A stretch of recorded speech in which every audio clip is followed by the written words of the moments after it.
Assalamualaikum warahmatullahi wabarakatuh. Okay, we come from fourth group consisting of me, Fairoza, and my friend. I am Fairoza Jauhar Ahmad. In this podcast, we want to talk about the emerging the socialism, Marxism, and communism in Western Europe. Yeah. Okay, I want to talk about the background from this ideology.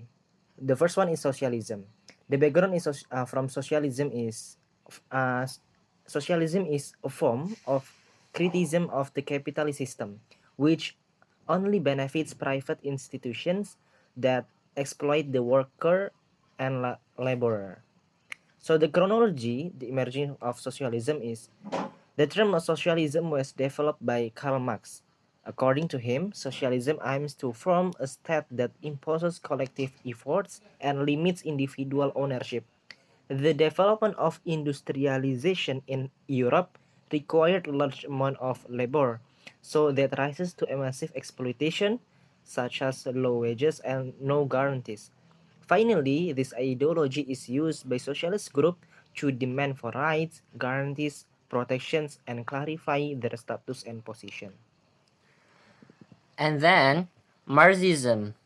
The emergence of this is because the inequity in the society and as the revolt to capitalism. The chronology of it that in 1848 Karl Marx and Friedrich Engels made the Communist Manifesto book. It states that the utopian communist country that starts from socialism that is bigger up to communism country. The main goal is to replace capitalism with communism. He believes that the world is full of the ideology replacement, such as the from feudalism to capitalism. So he believes too that it is possible to replace capitalism to communism.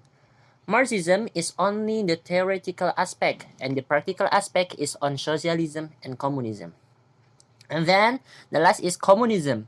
The term of communism appeared first time in the Communist Manifesto book as the top of the social system that criticized the capitalist order at that time. The communism idea is introduced by Karl Marx in his book. It is the higher and advanced form of the socialism. It is a political and economic doctrine that aims to replace private property and a profit-based economy with public ownership and communal control of at least the major means of production, such as mines, mills, and factories, and the other natural resources of a society. Okay, we now talk about the before incident and what happened before emerging this ideology.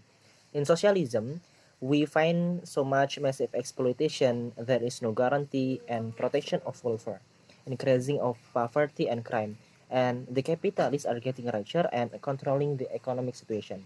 And this situation is caused the other ideology, the emerging of the other ideology.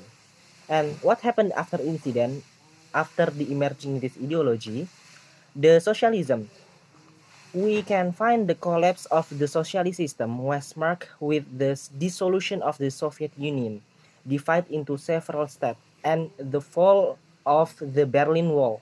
Socialism eliminates incentive for individuals to innovate because the economic situation activity is under the control of this incident is also happened in socialism in communism. And so what happened in Marxism, what happened after emerging the Marxism, Marxism is continued by other communist scholars, especially by Lenin. Some of Marx's thought have been replaced by the more suitable thought at the era. So that after the death of Marx, there is no pure Marxist.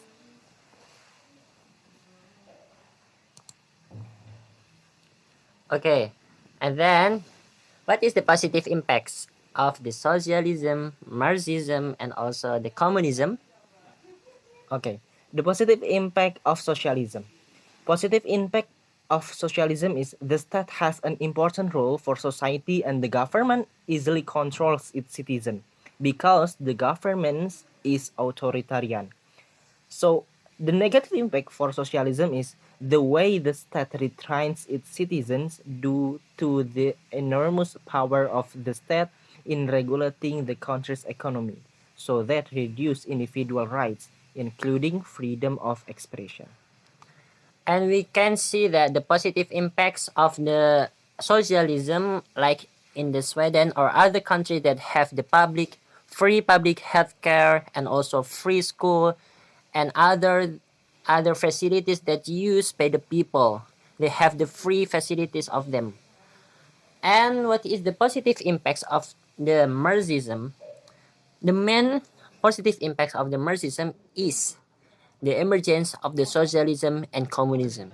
So that these two ideologies make the world better at, at one side. And what is the negative impacts of it? Also, it has the negative impacts of the socialism and communism. And that, what is the positive impacts of the communism? The first thing that we have noted that the communism has the equality, share equality that has been their base ideology. This equality can be reached by the wealth from the wealthy is distributed well. The public facilities can be used by people freely or at a cheap price. And what is the negative impacts of the communism? We can see that from the history that the communism is the ideology that was used by Soviet Union in 1922 to 1991. Due to the difference between the capitalist countries such as the US and the West countries and the communism, it caused the Cold War and Persian War all around the world to happen. It caused great damage and loss. Until now, communism is seen as a threat to majority countries that have potential to begin a war. So this is the negative of it. Also, there is the inefficiency of these economies made by the Soviet Union. The Soviet Union is used the communism, and the Union is collapsed in 1991. It means that the communism economy is not as good as the opponent. Okay, the listeners, our response to the emerging these ideologies such as socialism, Marxism, and communism, we conclude that the role of one party alone is not enough. So the cooperations exchanging the ideas and respecting other opinions are needed in order to achieve prosperity and common interests. There needs to be a joint evaluations to avoid misunderstandings and failure of the next goal. And applying one full ideology in international relations is always not enough. We can see from the liberalism and the realism. So it is same with it. So it needs other ideologies to complete the others because every thought has their own weakness. By taking part of one ideology that is good and part of the other, it's is the best way to create the ideal world of us. Okay. Okay, thank you so much for your attentions. We are from group 4th